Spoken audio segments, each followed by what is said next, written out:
Hi students, ഇപ്പോൾ last ക്ലാസ്സിൽ നമ്മൾ റെയറിംഗ് ഓഫ് ഡക്സും മാനേജ്മെൻറ്റ് ഓഫ് ഡക്സ് ഒക്കെ പഠിച്ചു.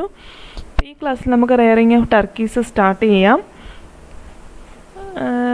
Turkeys have gain popularity during recent years in India. അപ്പം ടർക്കി എന്ന് പറയുന്ന ബേർഡ് പോൾട്രി മെയിനായിട്ടും റീസെൻ്റ് ആയിട്ടാണ്, അതായത് വളരെ റീസെൻ്റ്ലി ആണ് അവർ വളരെ പോപ്പുലർ ആവാൻ തുടങ്ങിയത്. അപ്പോൾ മെയിനായിട്ടും ഈ ടർക്കീസിനെ റെയർ ചെയ്യുന്നത് മീറ്റിന് വേണ്ടിയിട്ടാണ്, എഗ്ഗിന് വേണ്ടിയിട്ടല്ല, മീറ്റിന് വേണ്ടിയിട്ടാണ് ടർക്കീസിനെ റെയർ ചെയ്യുന്നത്. The grow well in very called as well as very hot climates. അവർക്ക് വളരെ ഹോട്ട് ക്ലൈമറ്റ്സിലും അതുപോലെ തന്നെ വളരെ തണുത്ത കാലാവസ്ഥയിലും അവർക്ക് ജീവിക്കാൻ പറ്റും. അതായത് ഇന്ത്യയിൽ കാണപ്പെടുന്ന ഏറ്റവും കോമൺ ആയിട്ടുള്ള വെറൈറ്റിയാണ് ബ്രോഡ് ബ്രസ്റ്റഡ് ബ്രോൺസ് ബ്രീഡ് എന്ന് പറയുന്ന വെറൈറ്റി. അതായത് ഇന്ത്യയിൽ കാണപ്പെടുന്ന മോസ്റ്റ് കോമൺ വെറൈറ്റി ഓഫ് ടർക്കിയാണ് broad breasted bronze breed. Okay, it is a heaviest of all the varieties and is most popular in USA. ഇത് അതായത് ഇതുവരെയുള്ള ടർക്കീസിൻ്റെ ബ്രീഡ്സിൽ തന്നെ ഏറ്റവും ഹെവിയസ്റ്റ് ആയിട്ടുള്ള ബ്രീഡാണ് ഈ ബ്രോഡ് ബ്രസ്റ്റഡ് ബ്രോൺസ് ബ്രീഡ് എന്ന് പറയുന്നത്. ഇത് മെയിനായിട്ട് പോപ്പുലർ ആയിട്ടുള്ളത് എവിടെയാണ്? അമേരിക്കയിലാണ് മെയിനായിട്ടും പോപ്പുലർ ആയിട്ടുള്ളത്. ഇവരുടെ പ്ലൂമേജിൻ്റെ പ്രത്യേകത എന്താണെന്ന് വെച്ചാൽ, plumage is black underneath with a surface of iridescent green bronzing. അവരുടെ പ്ലൂമേജിൻ്റെ അതായത് താഴെയായിട്ട് ബ്ലാക്ക് കളർ കാണപ്പെടുന്നുണ്ട്. അതുപോലെ തന്നെ സർഫസിൽ ഒരു ഗ്രീനിഷ് ബ്രൗൺസിങ് ടിൻറ്റും കാണപ്പെടുന്നുണ്ട്. ഓക്കെ, ആവറേജ് എഗ് പ്രൊഡക്ഷൻ എന്ന് പറയുമ്പം ഏകദേശം 75 eggs in the first year maturity, sexual maturity എത്തിക്കഴിഞ്ഞാൽ ഫസ്റ്റ് ഇയറിൽ അവർ ഏകദേശം 75 eggs ആണ് ലേ ചെയ്യുന്നത്. അതുപോലെ തന്നെ അവരുടെ എഗ്ഗിൻ്റെ പ്രത്യേകത എന്താണ്?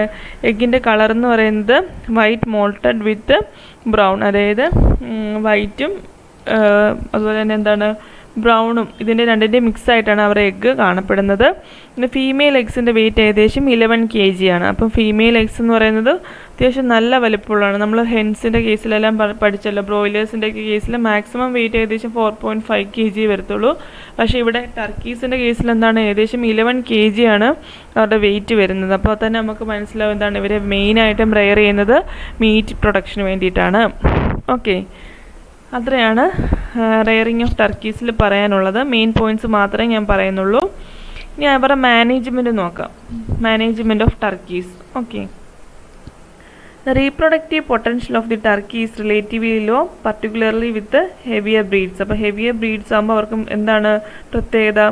അവർക്ക് റീപ്രൊഡക്റ്റീവ് പൊട്ടൻഷ്യൽ വളരെ കുറവാണ് ഈ ടർക്കീസിന്. Okay, when turkey females reach 8 to 9 months of age, artificial lights are used to stimulate egg production.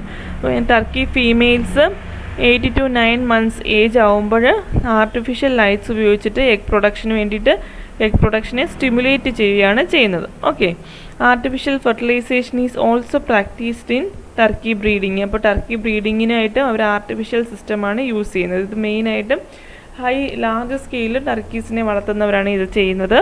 Artificial fertilisation system, അതുപോലെ തന്നെ എഗ് സ്റ്റിമുലേഷന് വേണ്ടിയിട്ടും ആർട്ടിഫിഷ്യൽ ലൈറ്റ്സ് ആണ് യൂസ് ചെയ്യുന്നത്. ഇവരുടെ എഗ്ഗ് ഹാച്ച് ചെയ്യാൻ ഏകദേശം 28 days ആണ് എടുക്കുന്നത്.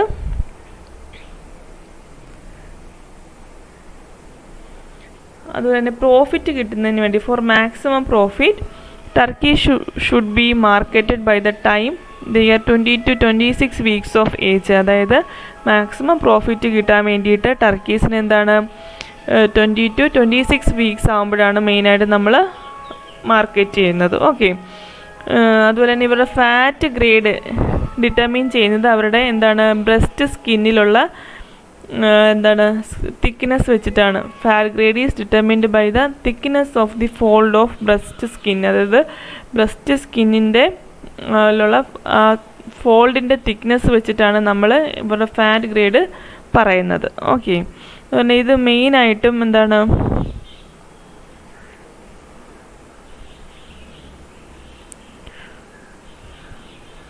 ഇവരുടെ മെയിനായിട്ടുള്ള ഹൗസിങ് നോക്കുവാണെങ്കിൽ വയർ നെറ്റഡ് ഫ്ലോറിംഗ് ആണ് ഇവർക്ക് മെയിനായിട്ടും യൂസ് ചെയ്യുന്നത്. അതുപോലെ protection of large adult birds can be provide with large shed enclosed with wire netting. അതായത് ലാർജ് ബേർഡ്സിൽ നിന്നൊക്കെ രക്ഷപ്പെടുത്താൻ വേണ്ടിയിട്ട് ഇവരെ മെയിനായിട്ടും ലാർജ് ഷെഡ് എൻക്ലോസ്ഡ് വിത്ത് വയർ നെറ്റിംഗ്, അതായത് മെയിനായിട്ടും തറയെന്ന് പറയുന്നത് വയർ നെറ്റഡ് ആയിരിക്കും. ഓക്കെ, പക്ഷേ നമുക്കറിയാം ഇവരെന്താണ് ഹാർഡി ബേർഡ്സ്, അതായത് ഒരുവിധ അസുഖങ്ങളൊന്നും ബാധിക്കാത്ത അത്യാവശ്യം റെസിസ്റ്റൻ്റ് ആയിട്ടുള്ള ബേർഡ്സാണ് ടർക്കീസ്, ലൈക്ക് ഡക്സ്. അപ്പം എന്നിരുന്നാലും ഇവർക്ക് എന്താണ് ഒരു ഡിസീസിന് വളരെ സക്സെപ്റ്റബിളാണ്. ആ ഡിസീസാണ് ബ്ലാക്ക് ഹെഡ് എന്ന് പറയും. ബ്ലാക്ക് ഹെഡ് എന്ന് പറയുന്ന സീരിയസ് ആയിട്ടുള്ള ഒരു ഡിസീസാണ് വിച്ച് അഫക്റ്റ് ടർക്കീസ്. ഓക്കെ, അതുപോലെ എന്താണ് പ്രോപ്പർ സാനിറ്റേഷൻ, അതായത് ബ്ലാക്ക് ഹെഡ് ഡിസീസൊക്കെ തടയാൻ വേണ്ടിയിട്ട് നമ്മൾ മെയിനായിട്ടും proper sanitisation and hygienic conditions ആണ് എന്ത് ചെയ്യുന്നത്, ഈ ഡിസീസിനെ പ്രിവെൻറ്റ് ചെയ്യാനുള്ള പ്രിവെൻറ്റീവ് മെഷേഴ്സ് എന്ന് പറയുന്നത്. അപ്പോൾ ഇത്രയാണ് മാനേജ്മെൻറ്റ് ഓഫ് ടർക്കീസിൽ പറയുന്നത്. ഇനി നെക്സ്റ്റ് ഈസ് റെയറിങ് ഓഫ് ക്വിൽസ്. അപ്പോൾ ക്വിൽ എന്ന് പറയുമ്പോൾ നിങ്ങൾ കാടക്കോഴി കണ്ടിട്ടുണ്ടല്ലോ അല്ലേ, അതിന് കാടമുട്ട എന്നൊക്കെ കേട്ടിട്ടില്ലേ, അങ്ങനെയുള്ള ബേർഡ്സിനാണ്, അതായത് എഗ് പ്രൊഡക്ഷന് വേണ്ടിയിട്ട് തന്നെ. ഇവരുടെ മുട്ടയുടെ പ്രത്യേകതയാണ് എന്താണ്, വളരെ ഹൈലി ന്യൂട്രിറ്റീവ് ആയിട്ടുള്ള എഗ്സ് ആയിരിക്കും, പക്ഷെ വളരെ ചെറിയ മുട്ടകളായിരിക്കും. ഈ ബേർഡ്സും എന്താണ് പറയുന്നത്, വളരെ സ്മോൾ സൈസ്ഡ് ആയിട്ടുള്ള ബേർഡ്സ് ആയിരിക്കും. ഓക്കെ, എന്ന് പറയുന്നത് ക്വിൽ എന്ന് പറയുന്നത് ഒരു കളക്റ്റീവ് നെയിമാണ്. Okay, quail is a collective name for several genera of mid sized birds generally considered in the order galliformes. Galliformes എന്ന് പറയുന്ന ഓർഡറിൽ വരുന്ന മിഡ് സൈസ്ഡ് ആയിട്ടുള്ള ബേർഡ്സ് ആണ് ക്വിൽസ്. ഇത് മെയിനായിട്ടും റെയർ ചെയ്യുന്നത് എന്തിനു വേണ്ടിയിട്ടാണ്, എഗ്സിന് വേണ്ടിയിട്ടാണ്. Okay, there are different breeds of quails. അപ്പം ഒരുപാട് ബ്രീഡ്സ് ഉണ്ട് ക്വിൽസിൽ തന്നെ. ഏതൊക്കെയാണ്, മെയിനായിട്ടും ജാപ്പനീസ്, സിൽവർ, നീഗ്രോ, ചൈനീസ്. ഇത് 4 മെയിനായിട്ടുള്ള ഇവരുടെ ബ്രീഡ്സ്. ഓക്കെ, ഏതൊക്കെയാണ്, Japanese, silver, negro and Chinese. എന്താണ്, the birds are better layers. അതുപോലെ ഇവർക്ക് എന്താണ്, നല്ല മുട്ടയിടുന്ന ഇനമാണ് ഈ ക്വിൽസ് എന്ന് പറയുന്നത്. അതുകൊണ്ട് തന്നെ എന്താണ്, അവർ നല്ലൊരു എഫിഷ്യൻറ്റ് ഫീഡ് കൺവേർട്ടേഴ്സ് അല്ല, അതായത് അവർക്ക് നല്ല മീറ്റ് പ്രൊഡക്ഷനൊന്നും അവർക്ക് ഇല്ല അല്ലേ. വളരെ സ്മോൾ സൈസ് ബേർഡ്സ് ആയതുകൊണ്ട് തന്നെ അവരെന്തിനും യൂസ് ചെയ്യത്തില്ല, ബ്രോയിലർ ആവശ്യത്തിന് വേണ്ടിയിട്ട് അധികം യൂസ് ചെയ്യാറില്ല. പക്ഷെ എന്നിരുന്നാലും ഇപ്പോൾ കാട ഫ്രൈ എന്നൊക്കെ പറഞ്ഞ് കാണാറുണ്ടല്ലോ, അവിടെ മീറ്റ് നല്ല എന്താണ് ഡെലീഷ്യസും അതുപോലെ തന്നെ ന്യൂട്രിറ്റീവ് ഒക്കെ ആയിട്ടുള്ള മീറ്റാണ് അവർക്കുള്ളത്. സോ അങ്ങനെ ലാർജ് സ്കെയിൽ മീറ്റ് പ്രൊഡക്ഷന് വേണ്ടിയിട്ടല്ല ഇവരെ യൂസ് ചെയ്യുന്നത്. എന്താണ് വേണ്ടിയിട്ടാണ്, മെയിനായിട്ടും എഗ്സിന് വേണ്ടിയിട്ടാണ് ഇവരെ റെയർ ചെയ്യുന്നത്. ഇവരുടെ എഗ്ഗിൻ്റെ പ്രത്യേകത എന്ന് പറയുമ്പോൾ എഗ്ഗ് സ്മോളാണ്, പക്ഷേ എന്താണ് ഹൈ കൊളസ്ട്രോൾ ആണ്. ഇവരുടെ എഗ്ഗ് എന്ന് പറയുന്നത് ഹൈ ഇൻ കൊളസ്ട്രോൾ ആണ്. ഇൻക്യുബേഷൻ ടൈം എന്ന് പറയുന്നത് ഏകദേശം 17 to 24 days ആണ് ഇൻക്യുബേഷൻ ടൈം എടുക്കുന്നത്. ദെൻ എന്താണ്, quail birds are very sensitive to high salt level in their feed. അപ്പം ക്വിൽ ബേർഡ്സിനെ റെയർ ചെയ്യുമ്പോൾ പ്രത്യേകം ശ്രദ്ധിക്കേണ്ട കാര്യം എന്താണെന്ന് വെച്ചാൽ അവരുടെ ഫീഡിൽ സാൾട്ടിൻ്റെ ലെവൽ എന്താണ് ഒരു മിനിമം മാത്രമേ കാണാവൂ. അവർ വളരെ സെൻസിറ്റീവാണ്, സാൾട്ട് ലെവലിന് വളരെ സെൻസിറ്റീവ് ആയിട്ടുള്ള ബേർഡ്സാണ്. അതുപോലെ എന്താണ്, അതുപോലെ അവർ they should be fed with appropriate protein rich diet, അതായത് നല്ല അപ്രോപ്രിയേറ്റ് ആയിട്ടുള്ള പ്രോട്ടീൻ റിച്ച് ഡയറ്റൊക്കെ ഇവർക്ക് കൊടുക്കണം. അതുപോലെ ഇവരെ അഫക്റ്റ് ചെയ്യുന്ന അങ്ങനെ ഡിസീസസ് എന്ന് പറയാൻ ഒരുപാട് അഫക്റ്റ് ചെയ്യുന്ന ഡിസീസസ് ഒന്നുമില്ല. ഇവരും അത്യാവശ്യം ഡിസീസിനൊക്കെ എന്താണ് റെസിസ്റ്റൻ്റ് ആയിട്ടുള്ള ബ്രീഡ്സ് ആണ്. ഓക്കെ, ബേർഡ്സ് ആണ്. അതുപോലെ ഇവരെ വളർത്തുന്നതുകൊണ്ടുള്ള അഡ്വാൻറ്റേജ് എന്തൊക്കെയാണെന്ന് നോക്കിയാൽ വളരെ ലോ ഇൻവെസ്റ്റ്മെൻറ്റ് മതി അല്ലേ. പോൾട്രി ഫാമിങ്ങിനെ അപേക്ഷിച്ചിട്ട് വളരെ കുറച്ച് ഇൻവെസ്റ്റ്മെൻറ്റ് മതി ഒരു ക്വിൽ ഫാംസ് തുടങ്ങാൻ വേണ്ടിയിട്ട്. അതുപോലെ തന്നെ എന്താണ്, cost of production in quail farming is low, അതായത് വളരെ കോസ്റ്റ് കുറവാണ്. അതുപോലെ എന്താണ്, അവർ ഒരുപാട് ഫുഡൊന്നും കഴിക്കത്തില്ലല്ലോ. അപ്പോൾ അതുപോലെ ഫീഡ് ചെയ്യാനും അത്രയും കോസ്റ്റ് പ്രൊഡക്ഷൻ വളരെ കുറവാണ്. അതുപോലെ തന്നെ ഇവർക്ക് എന്താണ് സ്മോൾ സൈസ്ഡ് ബേർഡ്സ് ആയതുകൊണ്ട് തന്നെ ഫ്ലോറിങ് സ്പേസ്, അതായത് ഇപ്പോൾ ഒരു 2 കോഴിയെ വളർത്തുന്ന സ്ഥലത്ത് നമുക്കൊരു 4 ക്വിൽസിനെ വളർത്താൻ പറ്റും. അങ്ങനെ ഫ്ലോറിങ് ഒക്കെ നമുക്ക് ഒരുപാട് എന്താണ് റിലേറ്റീവ് ലോ മതി ഫ്ലോറിങ് സ്പേസ് ഒക്കെ. അതുപോലെ അതർ ബേർഡ്സിനെ അപേക്ഷിച്ചിട്ട് other poultries like ducks and hens എന്താണ് അവർ വളരെ പെട്ടെന്നാണ് ഫാസ്റ്റ് ഗ്രോയിങ് ആണ്. ഇവർക്കുടെ ഗ്രോത്ത് റേറ്റ് എന്ന് പറയുന്നത് വളരെ ഫാസ്റ്റാണ്. പക്ഷെ അവർ കഴിക്കുന്ന ഫുഡ് വളരെ റിലേറ്റീവ്ലി ലോ ആണ്. Okay, they attain sexual maturity early and start laying in about 6 to 7 weeks of age. അതായത് അവർ പെട്ടെന്ന് തന്നെ സെക്ഷൽ മെച്യൂരിറ്റിയിലെത്തും. അതുകൊണ്ട് തന്നെ എന്താണ് അവർക്ക് അവരുടെ 6 to 8 വീക്സ് ആകുമ്പോൾ തന്നെ 6 to 7 വീക്സിൽ തന്നെ അവർ എഗ്ഗ് ലേ ചെയ്യാനും തുടങ്ങും. Okay. Quill meat has less fat content than chicken. Quills are resistant to common disease of poultry. അപ്പോൾ അവരെന്ന് പറയുന്നത് ക്വിൽ മീറ്റ് എന്ന് പറയുന്നത് ചിക്കൻ മീറ്റിനേക്കാളും ഫാറ്റ് കണ്ടൻറ്റ് കുറവാണ്. അതുപോലെ തന്നെ ഇവർ ഒരുവിധം കോമൺ പോൾട്രി ഡിസീസിനൊക്കെ ഇവർ റെസിസ്റ്റൻ്റ് ആണ്. ഓക്കെ. അപ്പോൾ ഇവരുടെ പ്രത്യേകതകൾ ഞാൻ ഒരുപാട് പോയിൻറ്റ്സ് പറഞ്ഞിട്ടുണ്ട്. അതെന്തൊക്കെയാണോ ഞാൻ ഒന്നുകൂടെ ഒന്ന് പറയാം. ക്വിൽസിനെ പറ്റി ഒന്നുകൂടെ പറയാം. കളക്റ്റീവ് നെയിമാണ് എന്താണ് four several genera of mid sized birds. അതായത് ഒരുപാട് ജനറയിലുള്ള മിഡ് സൈസ്ഡ് ബേർഡ്സിന് പറയുന്ന കളക്റ്റീവ് നെയിമാണ് ഈ ക്വിൽസ് എന്ന് പറയുന്നത്. മെയിനായിട്ടും ഓർഡർ ഗല്ലിഫോംസിലാണ് വരുന്നത്. ഡിഫറെൻ്റ് ബ്രീഡ്സ് ഉണ്ട്. അതിൽ മെയിനായിട്ടും ജാപ്പനീസ്, സിൽവർ, നീഗ്രോ, ചൈനീസ് ഇവരാണ് മെയിനായിട്ടുള്ള ബ്രീഡ്സ്. ഇൻക്യുബേഷൻ ടൈം പീരീഡ് എന്ന് പറയുന്നത് 70 to 24 ഡേയ്സ് ആണ്. ഇവിടെ ഫീഡ് ചെയ്യുമ്പോൾ ശ്രദ്ധിക്കേണ്ട കാര്യം ഏകദേശം എന്താണ് ഇവർ വളരെ സെൻസിറ്റീവാണ്. ഹൈ സാൾട്ട് ലെവലിനും വളരെ സെൻസിറ്റീവാണ്. അതുപോലെ ഇവർക്ക് വളരെ പ്രോട്ടീൻ റിച്ച് ആയിട്ടുള്ള ഫുഡാണ് കൊടുക്കേണ്ടത്.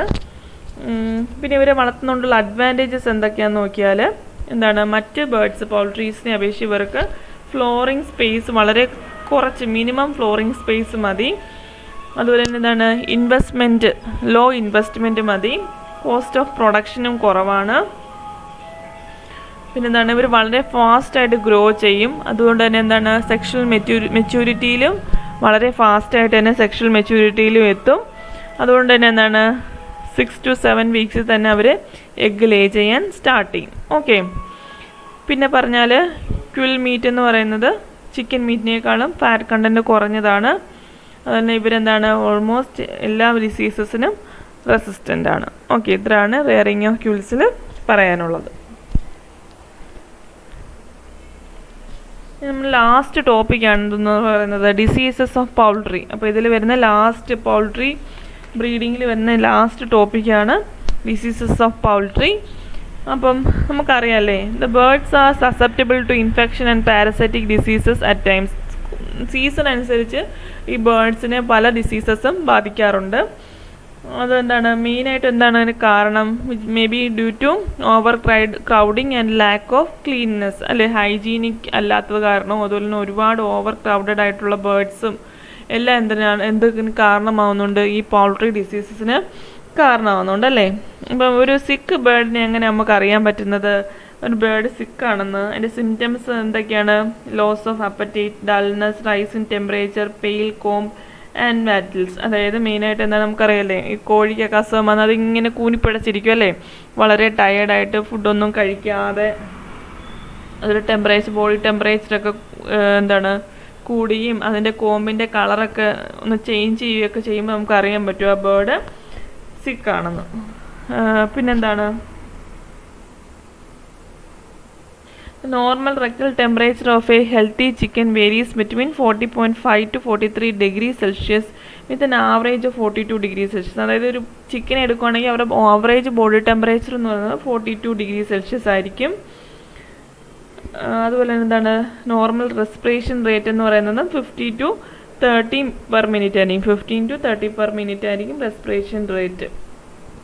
അപ്പോൾ ഇതൊക്കെയാണ് ഇവരുടെ മെയിൻ ആയിട്ടുള്ള എന്താണ് പാരാമീറ്റേഴ്സ് അല്ലേ. അതായത് അതുപോലെ തന്നെ ഹാർട്ട് ബീറ്റ് റേറ്റ് എന്ന് പറയുന്നത് 300 per minute. ഒരു മിനിറ്റിൽ ഏകദേശം 300 ഹാർട്ട് ബീറ്റ്സ് ആയിരിക്കും ഒരു ഹെൽത്തി ആയിട്ടുള്ള ഒരു ബേർഡിനുണ്ടാവുക, മെയിനായിട്ടും പൗൾട്രീസിനുണ്ടാവുന്നത്.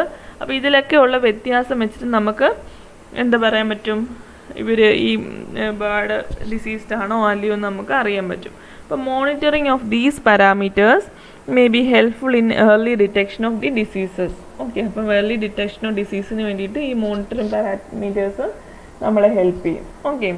നമുക്ക് ഡിസീസൊക്കെ നോക്കാം. അപ്പം ഇതിൽ ഞാൻ മെയിനായിട്ടും ഞങ്ങളുടെ ടെക്സ്റ്റ് ബുക്കിൽ കുറേ കൊടുത്തിട്ടുണ്ട്. മെയിനായിട്ടുള്ള ഡിസീസസ് ഞാനൊരു ടേബിളായിട്ടാണ് കൊടുത്തിരിക്കുന്നത്. ഫസ്റ്റ് വൺ നോക്കാം. ന്യൂ കാസിൽ ഡിസീസസ് എന്ന് പറയും. ന്യൂ കാസിൽ ഡിസീസ് അഥവാ മറ്റൊരു പേരാണ് റാണിക് ഹെറ്റ്. ഓക്കെ. റാണിക് ഹെറ്റ് അഥവാ ന്യൂ കാസിൽ ഡിസീസാണ്. അതിൻ്റെ കോസിറ്റീവ് ഏജൻറ്റ് ആരാണ്? വൈറസ് ആണ് കോസിറ്റീവ് ഏജൻറ്റ്. സിംറ്റംസ് എന്താണ്? Respiratory troubles, nervous signs, green diarrhoea, egg drop. ഇതൊക്കെയാണ് നമ്മുടെ ന്യൂ കാസൽ ഡിസീസിൻ്റെ സിംറ്റംസ് എന്ന് പറയുന്നത്. റെസ്പിറേറ്ററി ട്രബിൾസ്, റെസ്പിറേഷൻ നല്ല രീതിയിൽ റെസ്പിറേഷൻ ചെയ്യാൻ പറ്റുന്നില്ല, അതുപോലെ തന്നെ നെർവസ് സൈൻസ്, അതുപോലെ ഗ്രീൻ ഡയറി ആയിരിക്കും, എഗ് ഡ്രോപ്പ്. ഇത്രയാണ് മെയിനായിട്ടുള്ള സിംറ്റംസ്. അതിൽ പ്രിവെൻഷൻ എന്ന് പറയുമ്പോൾ വാക്സിനേഷനുണ്ട്. ട്രീറ്റ്മെൻ്റ് ആയിട്ടില്ല, ഇത് പ്രിവെൻറ്റീവ് മെഷറാണുള്ളത്. അതിന് മെയിനായിട്ട് എന്താണ് വാക്സിനേഷനാണ് ഉള്ളത്. സെക്കൻഡ് വൺ എന്ന് പറയുമ്പോൾ ഇൻഫെക്ഷ്യസ് ബ്രോങ്കൈറ്റീസ് ഉണ്ട്. അതൊരു റെസ്പിറേറ്ററി ഡിസീസാണ്. അത് വൈറസാണ് അതിൻ്റെ positive agent. Prevention by vaccination. Next one is fowl pox അഥവാ ഏവിയൻ പോക്സ് എന്ന് പറയും. അതായത് എന്താണ് പോക്സ്, അതായത് പോക്സ് തന്നെ അത് ഏവിയൻസിനെ അഥവാ എന്താണ് ബേർഡ്സിനെ അഫക്റ്റ് ചെയ്യുന്ന പോക്സ്. മെയിനായിട്ട് ആരാണ് പോസിറ്റീവ് ഏജൻറ്റ്? ആരാണ്? വൈറസാണ്.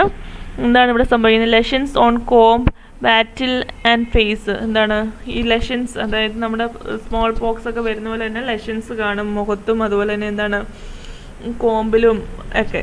യെല്ലോ മെംബ്രെയിൻസ് ഇൻ മൗത്ത് ക്യാവിറ്റിയിൽ യെല്ലോ മെംബ്രെയിൻസ് ഒക്കെ കാണപ്പെടുന്നുണ്ട്. അതിനും വാക്സിനേഷനുണ്ട് പ്രിവെൻറ്റീവ് മെഷറായിട്ട്.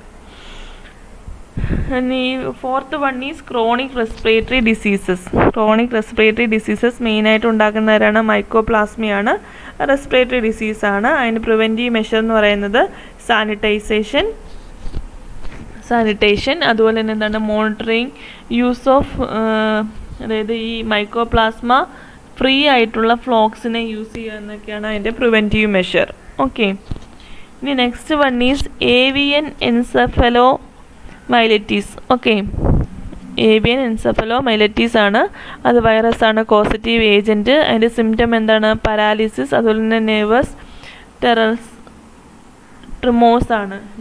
അതായത് നെർവസ് സിസ്റ്റത്തെയാണ് ഇത് ബാധിക്കുന്നത്. ഓക്കെ, അതുകൊണ്ട് തന്നെ പാരാലിസിസ് ഉണ്ടാവും. ഇതിന് എന്താണ് പ്രിവെൻറ്റീവ് മെഷറായിട്ട് വാക്സിനേഷനുണ്ട്. Next one is cholera. Bacteria ആണ് ഉണ്ടാക്കുന്നത്. പിന്നെന്താണ് swollen joints and wattles, darkened heads. ഇതൊക്കെയാണ് എൻ്റെ മെയിനായിട്ടുള്ള സിംറ്റംസ്. എൻ്റെ എന്താണ് പ്രിവെൻഷൻ എന്ന് പറയുന്നത് നല്ല സാനിറ്റേഷനാണ്. Next one is fowl typhoid ഉണ്ടാക്കുന്നത് ബാക്ടീരിയ ആണ്. എന്താണ് ഇത് ഫൗൾ ടൈഫോയിഡ് വന്നാൽ മോർട്ടാലിറ്റി റേറ്റ് ഒരുപാട് കൂടും അല്ലേ, പക്ഷികൾ പെട്ടെന്ന് ചാവാൻ തുടങ്ങും. അങ്ങനെയാണ് നമുക്ക് മനസ്സിലാവുന്നത് ഇന്ന് ഫൗൾ ടൈഫോയിഡ് പിടിപെട്ടിട്ടുണ്ടെന്ന്. അതിന് സാനിറ്റൈസേഷനും അതുപോലെ തന്നെ എന്താണ് മോണിറ്ററിങ്ങും ഒക്കെയാണ് പ്രിവെൻറ്റീവ് മെഷർ എന്ന് പറയുന്നത്. അതുപോലെ സൾഫർ ഡ്രഗ്സ്, ആൻറ്റിബയോട്ടിക്സ് ഒക്കെ ഇവർക്ക് ട്രീറ്റ്മെൻ്റ് ഉണ്ട്. ഈ ഫൗൾ ടൈഫോയിഡിനെതിരായിട്ടുള്ള ട്രീറ്റ്മെൻറ്റ്സ് ഉണ്ട്. മെയിനായിട്ടും സൾഫർ ഡ്രഗ്സും അതുപോലെ തന്നെ ആൻറ്റിബയോട്ടിക്സും ഒക്കെ യൂസ് ചെയ്യാവുന്നതാണ്. ബിക്കോസ് അതൊരു ബാക്ടീരിയൽ ഡിസീസ് ആയതുകൊണ്ട്. ഇൻഫെഷ്യസ് എന്താണ് ബുർസൈറ്റിസ് എന്ന് പറയും. അത് വൈറസ് ആണ് ഉണ്ടാക്കുന്നത്. ഗംബോറ ഡിസീസ് എന്നും അതിന് പറയുന്നുണ്ട്. വൈറസാണ് ഇൻഫെഷ്യസ് ഡിസീസ്. വാട്ടറി ഡയറിയാണ് സിംറ്റം. അതിന് എന്താണ് വാക്സിനേഷനുണ്ട് പ്രിവെൻറ്റീവ് മെഷറായിട്ട്. Next one is coccidiosis. അതെന്താണ്? അത് പോസിറ്റീവ് ഏജൻറ്റ് എന്ന് പറയുന്നത് പ്രോട്ടോസോവൻസ് ആണ് പോസിറ്റീവ് ഏജൻറ്റ്. ഡയറിയാണ് സിംറ്റം. അതിന് എന്താണ് പ്രിവെൻറ്റീവ് മെഷർ സാനിറ്റൈസേഷനാണ്. അതുപോലെ തന്നെ സൾഫാസ് ഡ്രഗ്സ് ഒക്കെ ഇതിനും യൂസ് ചെയ്യുന്നതാണ്. ഓക്കെ, കോക്യുഡിയോസിസിനും യൂസ് ചെയ്യാവുന്നതാണ് sulphur drugs. Next one is worm infections എന്ന് പറയുമ്പം വേരിയസ് കൈൻഡ്സ് ഓഫ് വോംസ്. അതിന് സിംറ്റം എന്ന് പറയുന്നത് കോളറയാണ്, ഡയറിയാണ്. Preventive measure sanitization. അതുപോലെ തന്നെ എന്താണ് avoid exposure and overcrowding. അതാണ് പ്രിവെൻറ്റീവ് മെഷർ. ട്രീറ്റ്മെൻ്റ് എന്ന് പറയുന്നതാണ് വേരിയസ് ആൻറ്റി വോം ഡ്രഗ്സ് ആണ്. വേരിയസ് ആൻറ്റി വോം ഡ്രഗ്സ് നമുക്ക് യൂസ് ചെയ്യാൻ പറ്റും. അപ്പോൾ വോം ഇൻഫെക്ഷൻ വരുന്നത്, അതായത് വിര കൊണ്ടിട്ടുള്ള വോംസ് കാരണം ഉണ്ടാകുന്ന ഇൻഫെക്ഷൻസ് ആണ് പറഞ്ഞത്. വേരിയസ് കൈൻഡ്സ് ഓഫ് വോംസ് ആണ് ഇതിന് കാരണമാകുന്നത്. അതിന് സിംറ്റം എന്ന് പറയുന്നത് ഡയേറിയാണ്. അപ്പോൾ അത് പ്രിവെൻറ്റ് ചെയ്യാൻ വേണ്ടിയിട്ട് ഡിസീസ്ഡ് ആയിട്ടുള്ള ബേർഡ്സിനെ മാറ്റുക, അല്ലെങ്കിൽ എന്താണ് ഓവർ ക്രൗഡിങ് ഒക്കെ അവോയ്ഡ് ചെയ്യുക. പിന്നെ എന്താണ് നല്ല പ്രോപ്പർ സാനിറ്റൈസേഷനൊക്കെ ചെയ്യുക.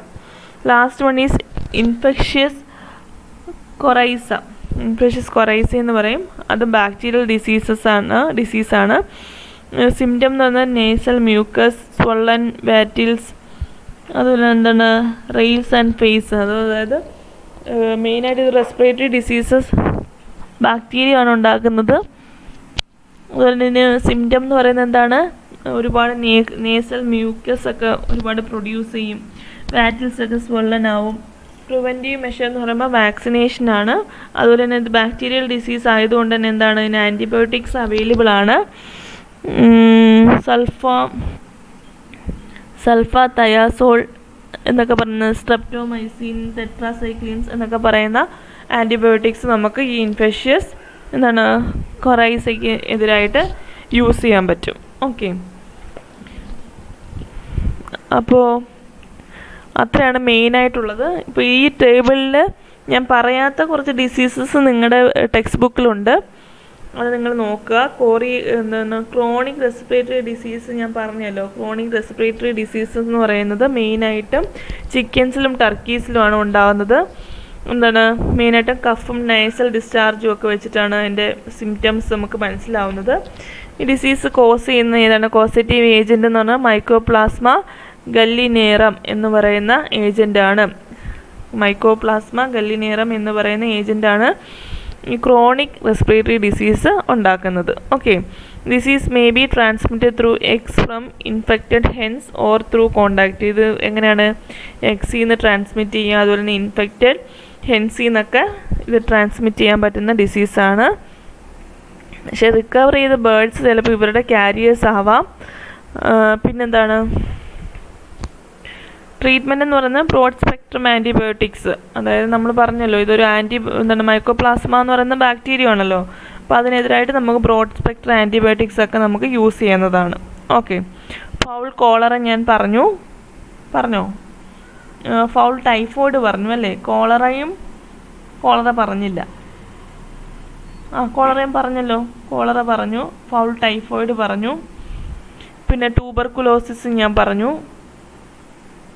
ട്യൂബർകുലോസിസ് ഒന്നുകൂടെ പറയാം. ട്യൂബർകുലോസിസ് എന്ന് പറയുന്ന ബേർഡ്സിലാണെങ്കിൽ അതിൻ്റെ ഏജൻ്റ് എന്ന് പറയുന്നത് മൈക്കോബാക്ടീരിയം ട്യൂബർകുലോസിസ് ആണ്. ഏവിയൻ സ്ട്രെയിനാണ്, ബേർഡ്സിനെ അഫക്റ്റ് ചെയ്യുന്ന സ്ട്രെയിനാണ്. അതെന്താണ് ഇന്ത്യയിൽ അത്ര കോമൺ അല്ല. ഇതിൻ്റെ സിംറ്റം എന്ന് പറയുന്ന ബേർഡ്സ് എന്താണ് ഇനാക്റ്റീവ് ആയിരിക്കും. അതുപോലെ എന്താണ് loose wait and stop laying eggs. Inactive ആയിരിക്കും, വെയിറ്റ് ഒരുപാട് കുറയും. അതുപോലെ എന്താണ് എഗ്ഗ് ലേ ചെയ്യുന്നത് കുറയും. അതുപോലെ ഇതിനെന്താണ് നല്ല ട്രീറ്റ്മെൻറ്റ്സ് ഒന്നും ഇതിന് അവൈലബിൾ അല്ല ട്യൂബർകുലോസിസിന്. നെക്സ്റ്റ് വൺ എന്ന് പറയുമ്പോൾ ടിക്ക് ഫീവർ. അത് ഞാൻ പറഞ്ഞിട്ടില്ല. ടിക്ക് ഫീവർ എന്ന് പറയുമ്പോൾ ടേബിളിനകത്ത് ഇല്ലാത്തതാണ് ഈ പറയുന്നത്. ടിക്ക് ഫീവർ എന്ന് പറയുമ്പോൾ ബാക്ടീരിയൽ ഡിസീസാണ്. അതാരാണ് കോസറ്റീവ് ഏജൻ്റ് എന്ന് പറയുമ്പോൾ ബോറീലിയ ഗല്ലിനേറം എന്ന് പറയുന്ന ബാക്ടീരിയയാണത് infectious agent. It is mainly spread by the bites of ticks. ടിക്സിൻ്റെ ബൈറ്റ് കാരണമാണ് മെയിനായിട്ട് സ്പ്രെഡ് ചെയ്യുന്നത്. അപ്പോൾ ഇതിൻ്റെ കോസറ്റീവ് ഏജൻ്റ് എന്ന് പറയുന്നത് ബാക്ടീരിയയാണ്. ബാക്ടീരിയയുടെ പേരെന്താണ് ബോറീലിയ ഗല്ലിനേറം. സിംറ്റംസ് എന്ന് പറയുമ്പം usual symptoms are loss of appetite and increased thirst. ഇപ്പം എന്താണ് വിശപ്പ് ഇല്ലാതാവും, അതുപോലെ തന്നെ ഇൻക്രീസ്ഡ് തേഴ്സ്റ്റ് ഒക്കെയാണ് സിംറ്റംസ്. ടെമ്പറേച്ചർ എന്ന് പറയുമ്പോൾ ഏകദേശം 43.3 ഡിഗ്രി സെൽഷ്യസ് വരെ കൂടാം. അതുപോലെ തന്നെ അതായത് ടെമ്പറേച്ചർ കൂടിയും കുറഞ്ഞും ഇങ്ങനെ ഇരിക്കും. അതാണ് ഇതിൻ്റെ മെയിൻ സിംറ്റം എന്ന് പറയുന്നത്. പ്രിവെൻറ്റീവ് മെഷർ എന്താണ്, അതായത് by keeping the poultry houses free from ticks and by immunization ചെയ്യാം. അതുപോലെ തന്നെ എന്താണ് പൗൾട്രി ഹൗസസ് ഒക്കെ നല്ല ക്ലീൻ ആക്കിയിട്ട് ടിക്സ് ഫ്രീ ആക്കി വെക്കുക. അതുപോലെ തന്നെ ആൻറ്റിബയോട്ടിക്സും അവൈലബിൾ ആണ്. പെൻസിലിൻ ഒരു എഫിഷ്യൻ്റായിട്ട് ഈ ഡിസീസിന് ഒരു എഫക്റ്റീവായിട്ടുള്ളൊരു ട്രീറ്റ്മെൻറ്റാണ് പെൻസിലിൻ എന്ന് പറയുന്നത്. ഓക്കെ, പിന്നെ ബ്രോങ്കൈറ്റിസ് ഞാൻ പറഞ്ഞു. ഫൗൾ ടൈഫോയിഡിന് മറ്റൊരു പേരാണ് സാൽമോണലോസിസ് എന്ന് പറയുന്നത്. ഫൗൾ ടൈഫോയിഡ് ഞാൻ പറഞ്ഞല്ലോ, അതിൻ്റെ മറ്റൊരു പേരാണ് സാൽമോണലോസിസ്. ഓക്കെ, അപ്പോൾ ഇത്രയാണ് മെയിനായിട്ടുള്ള ഡിസീസസ് ഓഫ് പൗൾട്രീസ്. അപ്പോൾ ഇതോടുകൂടി നമ്മുടെ പൗൾട്രി ബ്രീഡിംഗ് എന്ന് പറയുന്ന ആ ഒരു പോർഷൻ, ലൈവ് സ്റ്റോക്ക് മാനേജ്മെൻറ്റിലെ